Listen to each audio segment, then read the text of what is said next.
الحمدللہ رب العالمین والصلاة والسلام علی سید الانبیاء والمرسلین اما بعد فاعوذ باللہ من الشیطان الرجیم بسم اللہ الرحمن الرحیم۔ بہار شریعت صفحہ نمبر 565 پر صدر الشریعہ بدرالطریقہ حضرت علامہ مولانا مفتی محمد امجد علی اعظمی رحمۃ اللہ تعالی علیہ اقتداء کے مسائل کا بیان فرماتے ہیں کہ مقتدی کو جو امام کی اقتداء کرنی ہے تو کن کن چیزوں کا لحاظ ہونا ضروری ہے۔ مسئلہ نمبر 24، جس مکان کی چھت مسجد سے بالکل متصل ہو کہ بیچ میں راستہ نہ ہو تو اس چھت پر سے اقتداء ہو سکتی ہے، اور اگر راستے کا فاصلہ ہو تو اقتداء نہیں ہو سکتی۔ نمبر 25، مسجد کے متصل کوئی دالان ہے، صحن وغیرہ ہے، اس میں مقتدی اقتداء کر سکتا ہے جبکہ امام کا حال چھپا ہوا نہ ہو۔ نمبر 26، مسجد سے باہر چبوترا ہے اور امام مسجد میں ہے، مقتدی اس چبوترے پر اقتداء کر سکتا ہے جبکہ صفیں متصل ہوں۔ چبوترا یعنی اونچی جگہ ہے، بنی ہوئی ہے، تھوڑا سا بنا ہوا ہے، تو اگر وہ صفوں کے ساتھ متصل ہے تو مقتدی اس پر کھڑے ہو کر اقتداء کر سکتا ہے۔ نمبر 27،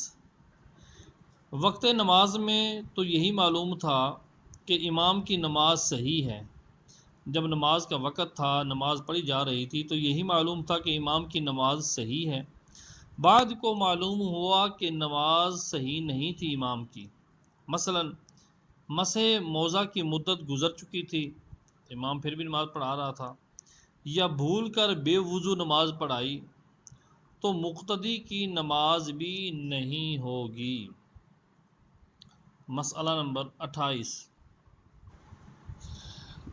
امام کی نماز خود اس کے گمان میں صحیح ہے اور مقتدی کے گمان میں صحیح نہ ہو۔ امام کی اپنی نماز اپنے گمان میں تو صحیح ہے اور مقتدی کے گمان میں صحیح نہ ہو تو جب بھی اقتداء صحیح نہیں ہوئی۔ مثلا شافعی المذہب امام کے بدن سے خون نکل کر بہہ گیا، امام شافعی ہے اور اس کے مذہب کے مطابق اس کی نماز تو درست ہے کیونکہ بدن سے خون کہیں سے نکلے ان کے نزدیک وضو نہیں ٹوٹتا، تو شافعی المذہب امام کے بدن سے خون نکل کر بہہ گیا جس سے حنفیہ کے نزدیک تو وضو ٹوٹتا ہے اور بغیر وضو کیے امامت کی۔ اب شافعی المذہب امام نے جو خون نکلا بغیر وضو کیے اس نے امامت کی، حنفی اس کی اقتداء نہیں کر سکتا، اگر کرے گا تو نماز باطل ہوگی، یعنی ہوگی نہیں۔ اور اگر امام کی نماز خود اس کے طور پر صحیح نہ ہو، خود اپنے طور پر ہی صحیح نہ ہو مگر مقتدی کے طور پر صحیح ہو تو اس کی اقتداء صحیح ہے، جبکہ امام کو اپنی نماز کا فساد معلوم نہ ہو۔ مثلا شافعی امام نے عورت یا عضو تناسل چھونے کے بعد بغیر وضو کیے بھول کر امامت کی، حنفی اس کی اقتداء کر سکتا ہے، یعنی شافعی امام نے عورت یا عضو تناسل چھونے کے بعد بغیر وضو کیے بھول کر امامت کی، حنفی اس کی اقتداء کر سکتا ہے اگرچہ اس کو معلوم ہو کہ اس سے ایسا واقعہ ہوا تھا اور اس نے وضو نہ کیا، کیونکہ ہمارے نزدیک اس طرح وضو ٹوٹتا ہی نہیں ہے، اگرچہ کہ شافعی مذہب کے نزدیک ٹوٹ جاتا ہے، ہمارے نزدیک نہیں ٹوٹتا۔ تو اب اگر مقتدی نے امام کی اقتداء کی ہے اس صورت میں تو نماز صحیح ہوگی۔ مسئلہ نمبر 29، شافعی یا دوسرے مقلد کی اقتداء اس وقت کر سکتے ہیں جب وہ مسائل طہارت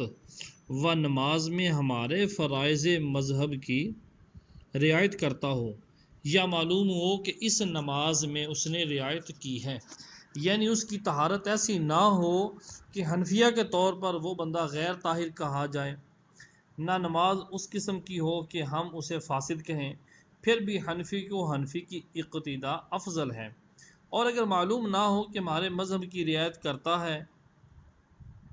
نہ یہ کہ اس نماز میں رعایت کی ہے، تو جائز ہے مگر مکروہ، اور اگر معلوم ہو کہ اس نماز میں رعایت نہیں کی تو باطل محض ہے، بالکل جائز نہیں ہے۔ مسئلہ نمبر 30، عورت کا مرد کے برابر کھڑا ہونا اس وقت مرد کے لیے مانع اقتداء ہے، یعنی مقتدی کی اقتداء نہیں ہوگی جس کے ساتھ کھڑی ہے، جب کہ کوئی چیز ایک ہاتھ اونچی حائل نہ ہو۔ اگر ایک ہاتھ کوئی چیز اونچی حائل ہے درمیان میں تو پھر اقتداء درست ہے۔ نہ مرد کے قد برابر بلندی پر عورت کھڑی ہو، یعنی مرد کے قد برابر بلندی پر عورت کھڑی ہو تو پھر اقتداء ہو سکتی ہے، اگر کھڑی نہ ہو تو۔ اگر کھڑی ہے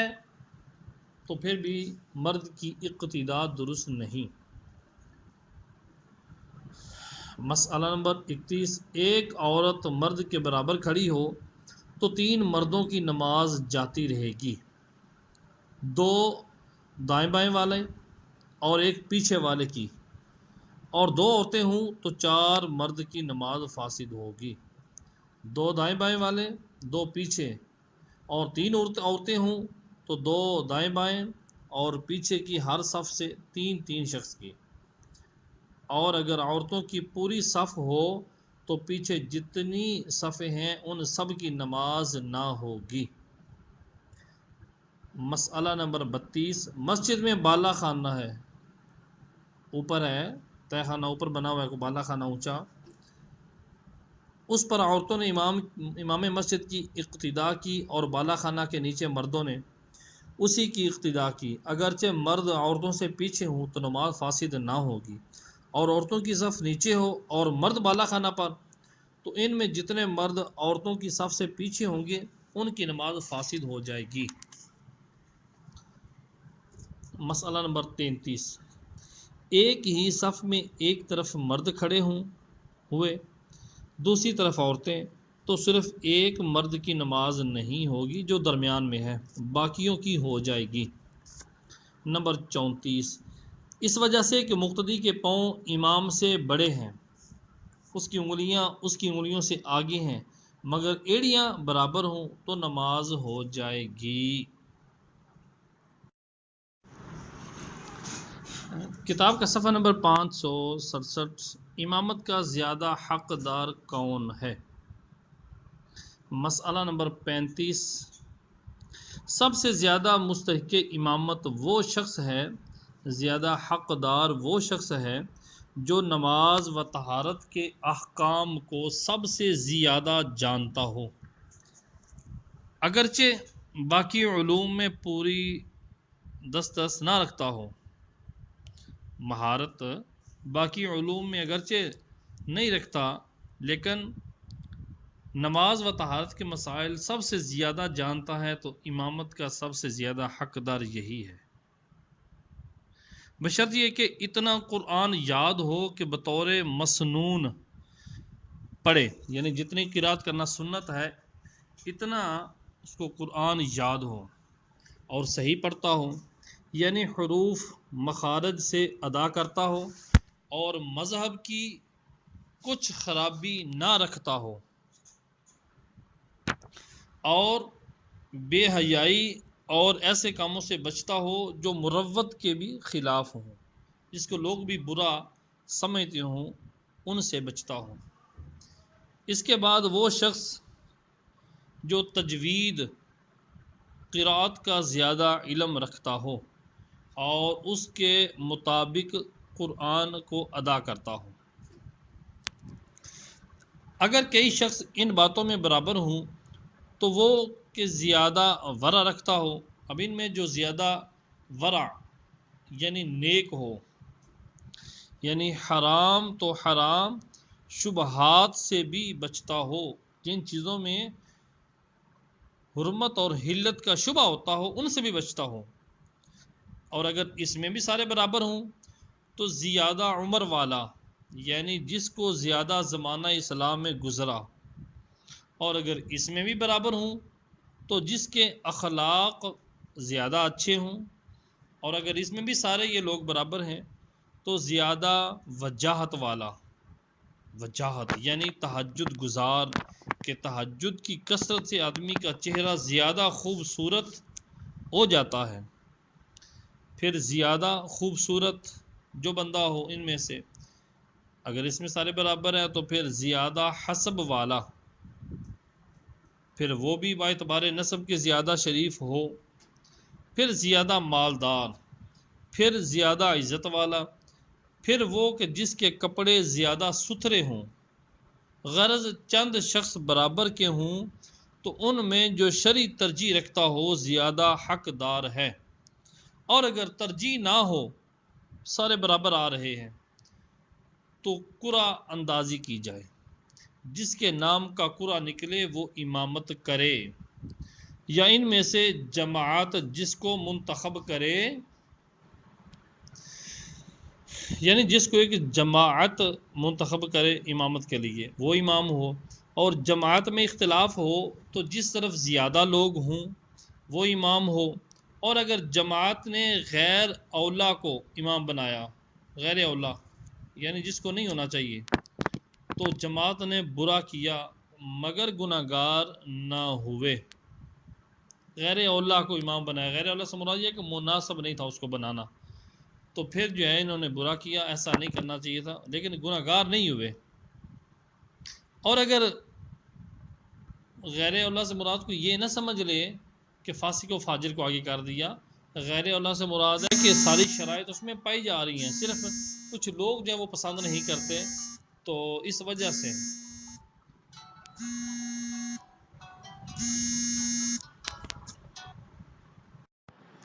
مسئلہ نمبر 36، امام معین ہی امامت کا حقدار ہے. جس امام کو معین کیا ہوا ہے امامت کے لیے، اگرچہ حاضرین میں کوئی اس سے زیادہ علم اور زیادہ تجوید والا ہو، یعنی جب کہ وہ امام جامع شرائط امام ہو، تمام امام کی شرائط اس میں پائی جا رہی ہیں، ورنہ وہ امامت کا اہل ہی نہیں، بہتر ہونا تو دور کی بات. نمبر 37، کسی کے مکان میں جماعت قائم ہوئی اور صاحب خانہ میں اگر شرائط امامت پائے جائیں تو وہی امامت کے لیے زیادہ بہتر ہیں، اگرچہ اور کوئی اس سے علم وغیرہ میں بہتر ہو. ہاں، افضل یہ ہے کہ صاحب خانہ ان میں سے بوجہ فضیلت علم کسی کو مقدم کرے. یہ بات افضل ہے کہ صاحب خانہ علم کی وجہ سے، فضیلت کے اعتبار سے ان میں سے کسی کو مقدم کرے کہ اس میں اس کا اعزاز ہے، اور اگر وہ مہمان خود ہی آگے بڑھ گیا تو بھی نماز ہو جائے گی. مسئلہ نمبر 38، کرائے کا مکان ہے، اس میں مالک مکان اور کرایہ دار اور مہمان تینوں موجود ہیں، تو کرایہ دار احق کو ہے، یعنی جو کرایہ دار ہے وہ زیادہ حق رکھتا ہے، وہی اجازت دے گا اور اسی کی اجازت لی جائے گی. یہی حکم اس کا ہے کہ مکان میں بطور عاریت رہتا ہے، ادھار رہتا ہے، ویسے ہی رہتا ہے مانگ کر، کہ یہی احق کو ہے، یعنی اسی کا زیادہ حق ہے نماز پڑھانے کا. نمبر 39، سلطان و امیر و قاضی کسی کے گھر جمع ہوئے تو زیادہ حق سلطان کا ہے، پھر امیر کا، پھر قاضی کا، پھر صاحب خانہ کا امامت کا. مسئلہ نمبر 40، کسی شخص کی امامت سے لوگ کسی وجہ سے شرعی طور پر ناراض ہوں، کسی وجہ شرعی کی وجہ سے ناراض ہوں، تو اس کا امام بننا مکروہ تحریمی ہے. اور اگر ناراضگی کسی وجہ شرعی سے نہ ہو تو کراہیت نہیں، بلکہ اگر وہی حق ہو تو اسی کو امام ہونا چاہیے. نمبر 41، کوئی شخص صالح امامت ہے، امام کی صلاحیت رکھتا ہے اور اپنے محلے کی امامت نہیں کرتا، اور وہ ماہ رمضان میں دوسرے محلے والوں کی امامت کرتا ہے، اسے چاہیے کہ عشاء کا وقت آنے سے پہلے چلا جائے، وقت ہو جانے کے بعد جانا مکروہ ہے تراویحوں کے لیے۔ نمبر 42، امام کو چاہیے کہ جماعت کی رعایت کرے اور قدر مسنون سے زیادہ طویل قرات نہ کرے، یعنی امام کو چاہیے کہ جماعت جو ہے اس کے اندر لوگوں کی رعایت کرے اور مسنون جتنی قرات ہے اتنی ہی کرے، کہ مکروہ ہے، یعنی زیادہ طویل کرنا مکروہ ہے۔ مسئلہ نمبر 42، امام کو چاہیے کہ جماعت کی رعایت کرے اور قدر مسنون سے زیادہ طویل قرات نہ کرے، کہ یہ مکروہ ہے۔ مسئلہ نمبر 43، بد مذہب کہ جس کی بد مذہبی حد کفر کو نہ پہنچی ہو، اور فاسق معلن جیسے شرابی، جواری، زناکار، سود خور، چغل خور وغیرہ جو کبیرہ گناہ علی الاعلان کرتے ہیں، ان کو امام بنانا گناہ ہے اور ان کے پیچھے نماز مکروہ تحریمی واجب العیادہ ہے۔ مسئلہ نمبر 44، غلام دہقانی کے اندر دیہاتی، اس سے مراد دیہات کا رہنے والا نہیں بلکہ جاہل مراد ہے، چاہے وہ شہری کیوں نہ ہو، یعنی غلام، جاہل، اندھے، ولد الزنا، امرد،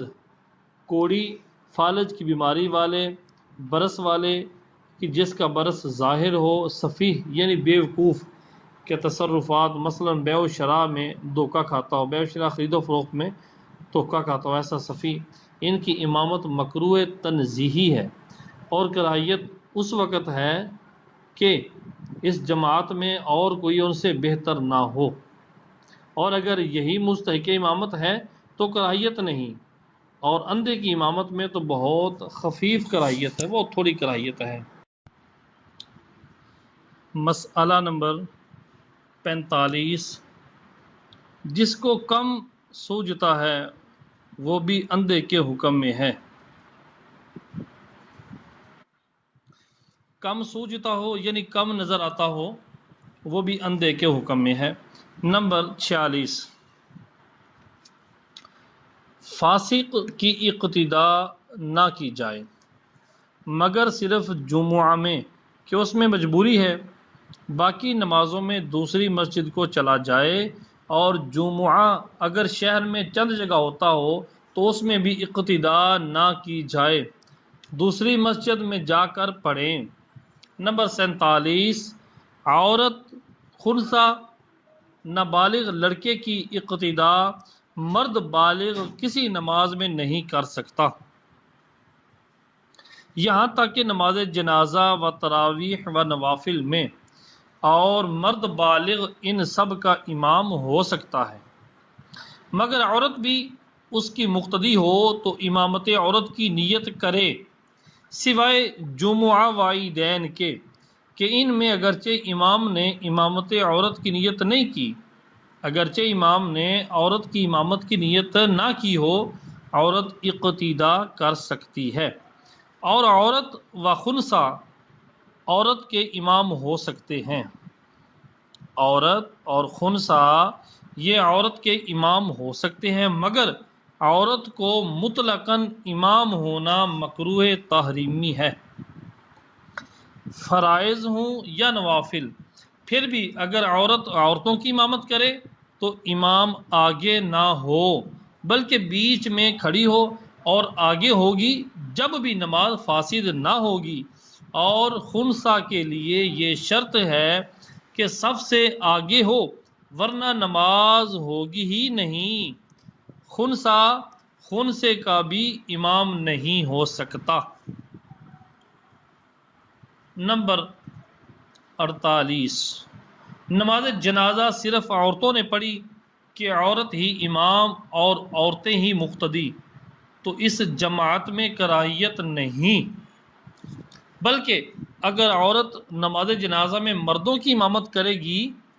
جب بھی نماز جنازہ ادا ہو جائے گی اگرچہ مردوں کی نماز نہ ہوگی۔ مسئلہ نمبر 49، مجنون غیر حالت افاقہ میں امام نہیں ہو سکتا،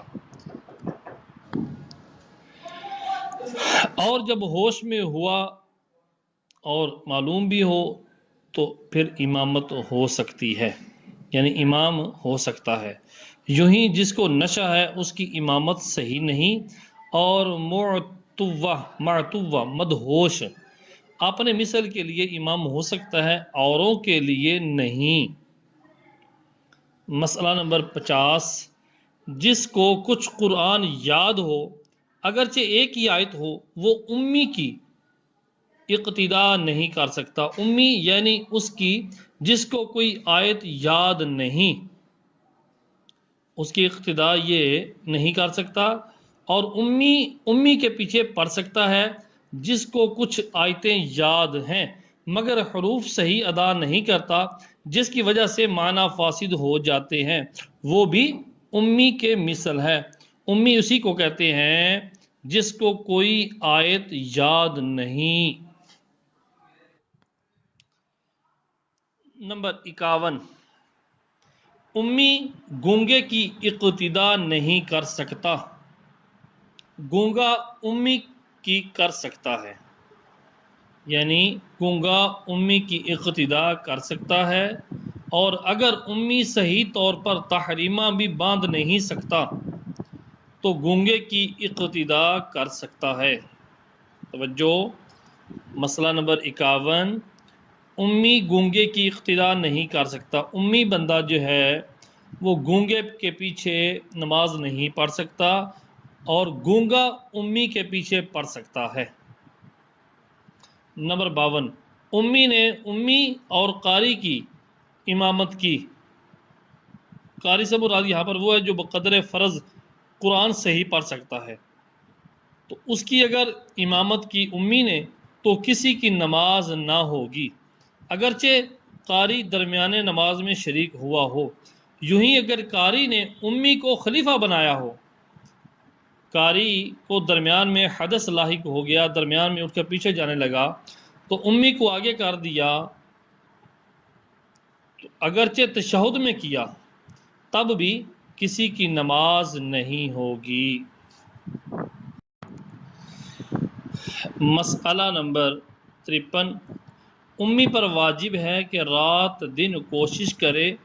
یہاں تک کہ بقدر فرض قرآن مجید یاد کر لے، ورنہ عند اللہ تعالی معذور نہیں، اللہ تبارک و تعالیٰ کی بارگاہ میں معذور شرعی نہیں کہلائے گا۔ اس پر ضروری ہے دن رات ایک کر کے اتنا قرآن یاد کر لے کہ جتنا فرض ہے۔ مسئلہ نمبر 54، جس سے حروف صحیح ادا نہیں ہوتے اس پر واجب ہے کہ تصحیح حروف میں رات دن پوری کوشش کرے، اور اگر صحیح خواں کی اقتدا کر سکتا ہو، صحیح خواں کی اقتدا کر سکتا ہو یعنی جو قرآن درست پڑھ سکتا ہے اس کی اگر اقتدا کر سکتا ہے تو جہاں تک ممکن ہو اس کی اقتدا کرے، یا وہ آیتیں پڑھے جس کے حروف صحیح ادا کر سکتا ہو،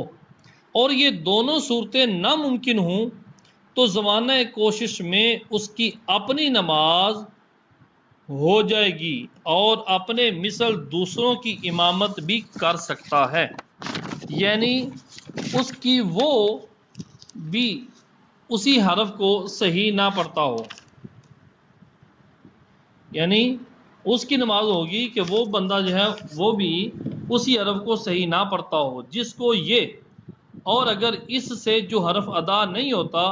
دوسرا اس کو ادا کر لیتا ہے مگر کوئی دوسرا حرف اس سے ادا نہیں ہوتا تو ایک دوسرے کی امامت نہیں کر سکتا،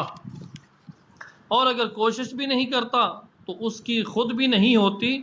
دوسروں کی اس کے پیچھے کیا ہوگی۔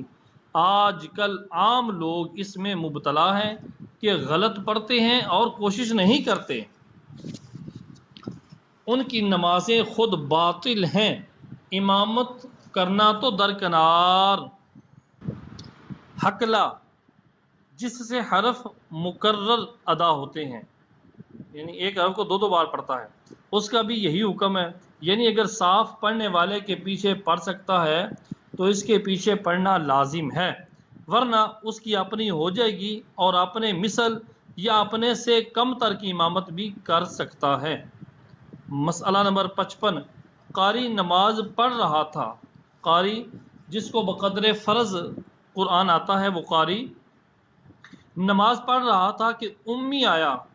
اور شریک نہ ہوا، اپنی الگ پڑھی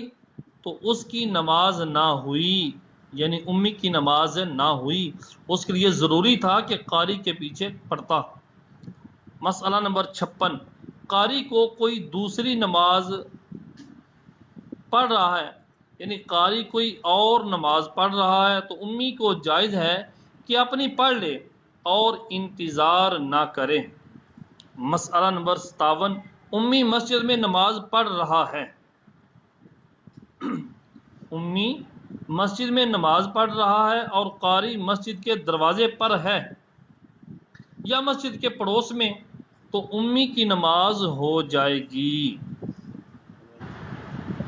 مسئلہ نمبر 58، جس کا ستر کھلا ہوا ہے وہ ستر چھپانے والے کا امام نہیں ہو سکتا۔ ستر کھلے ہوئوں کا امام ہو سکتا ہے، اور اگر بعض مقتدی اس قسم کے ہیں بعض ویسے، تو ستر چھپانے والوں کی نماز نہ ہوگی، کھلے ہوئوں کی ہو جائے گی۔ اور جن کے پاس ستر کے لائق کپڑا نہ ہوں ان کے لیے افضل یہ ہے کہ تنہا تنہا بیٹھ کر اشارے سے دور دور پڑھیں، جماعت سے پڑھنا مکروہ ہے، اور اگر جماعت سے پڑھیں تو امام بیچ میں ہو، آگے نہ ہو۔ ستر کھلے ہوئے سے مراد یہ ہے کہ جس کے پاس کپڑا ہی نہیں کہ چھپا لے، ہوتے ہوئے نہ چھپایا، یعنی کپڑا ہوتے ہوئے ستر نہ چھپایا تو نہ اس کی ہو نہ اس کے پیچھے کسی اور کی، جیسا کہ شروط الصلاۃ میں ہم آپ کے سامنے پیش کر چکے ہیں۔ مسئلہ نمبر 59، جو رکوع سجود سے عاجز ہے، رکوع اور سجود ادا نہیں کر سکتا، یعنی وہ کہ کھڑے یا بیٹھے رکوع سجود کی جگہ اشارہ کرتا ہے، اس کے پیچھے اس کی نماز نہ ہوگی جو رکوع اور سجود پر قادر ہے، اور اگر بیٹھ کر رکوع سجود کر سکتا ہے تو اس کے پیچھے کھڑے ہو کر پڑھنے والے کی ہو جائے گی۔ مسئلہ نمبر 60، فرض نماز نفل پڑھنے والے کے پیچھے اور ایک فرض والے کی دوسرے فرض پڑھنے والے کے پیچھے نہیں ہو سکتی، خواہ دونوں کے فرض دو نام کے ہوں، مثلا ایک ظہر پڑھتا ہو دوسرا عصر، یا صفت میں جدا ہوں، مثلا ایک آج کی ظہر پڑھتا ہو دوسرا کل کی ظہر، اور اگر دونوں کی ایک ہی دن کے ایک ہی وقت کی قضا ہو گئی ہے تو ایک دوسرے کے پیچھے پڑھ سکتا ہے۔ یوں ہی اگر امام نے عصر کی نماز غروب سے پہلے شروع کی، 2 رکعتیں پڑھیں کہ آفتاب غروب ہو گیا، اب دوسرا شخص جس کی اسی دن کی نماز عصر جاتی رہی پچھلی رکعتوں میں اس کی اقتداء کر سکتا ہے، البتہ اگر یہ مقتدی مسافر تھا تو اس کی اقتداء نہیں کر سکتا، مگر غروب سے پہلے نیت اقامت اگر کر لے، مقیم ہونے کی نیت کر لی تو پھر اقتداء کر سکتا ہے۔ مسئلہ نمبر 61، 2 شخصوں نے باہم یوں نماز پڑھی کہ ہر ایک نے امامت کی نیت کی، نماز نہ ہوگی، اور اگر ہر ایک نے اقتداء کی نیت کی تو دونوں کی نہ ہوئی۔ نمبر 62، جس نے کسی نماز کی منت مانی اس نماز کو نہ فرض پڑھنے والے کے پیچھے پڑھ سکتا ہے نہ نفل پڑھنے والے کے پیچھے، نہ اس کے پیچھے کہ منت کی نماز پڑھتا ہو، ہاں اگر ایک کی نظر ماننے کے بعد دوسرے نے یوں نظر کی کہ اس نماز کی منت مانتا ہوں جو فلاں نے مانی ہے، تو ایک دوسرے کے پیچھے پڑھ سکتا ہے۔ مسئلہ نمبر 63، ایک شخص نے نفل نماز پڑھنے کی قسم کھائی، منت والا منت کی نماز اس کے پیچھے بھی نہیں پڑھ سکتا، اور یہ قسم کھانے والا فرض اور نفل اور نذر اور دوسرے قسم کھانے والے کے پیچھے پڑھ سکتا ہے۔ مسئلہ نمبر 64، دو شخص نفل ایک ساتھ پڑھ رہے تھے اور فاسد کر دی، تو ایک دوسرے کے پیچھے پڑھ سکتا ہے، اور تنہا تنہا پڑھ رہے تھے اور فاسد کر دیں تو اقتداء نہیں ہو سکتی۔ یعنی اگر دو بندے نفل ایک ساتھ پڑھ رہے تھے امام مقتدی بن کے اور فاسد کر دی،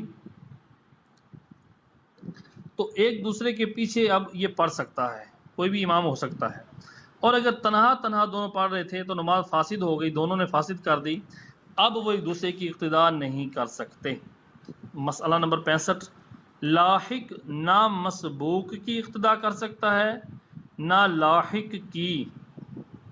یوں ہی مسبوق نہ لاحق کی نہ مسبوق کی،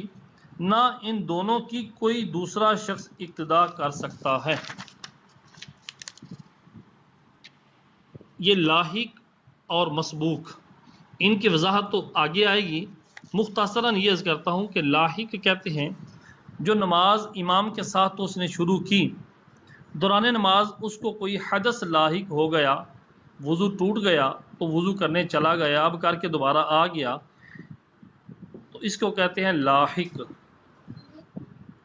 اور مسبوق وہ ہے جس کی ایک یا چند رکعتیں رہ جائیں جماعت سے، پھر جماعت میں مل جائے تو وہ مسبوق کہلاتا ہے۔ مسئلہ نمبر 66، جن نمازوں میں قصر ہے وقت گزر جانے کے بعد ان میں مسافر مقیم کی اقتداء نہیں کر سکتا، خواہ مقیم نے وقت ختم ہونے پر شروع کی ہو، خواہ مقیم نے وقت ختم ہونے پر شروع کی ہو یا وقت میں شروع کی اور نماز پوری ہونے سے پہلے وقت ختم ہو گیا، البتہ اگر مسافر نے مقیم کے پیچھے تحریمہ باندھ لیا اور بعد تحریمہ وقت ختم ہو گیا تو اقتداء صحیح ہے۔ نمبر 67، محل اقامت یعنی شہر یا گاؤں میں جو شخص 4 رکعت والی نماز پڑھائے اور 2 پر سلام پھیر دے، جو شخص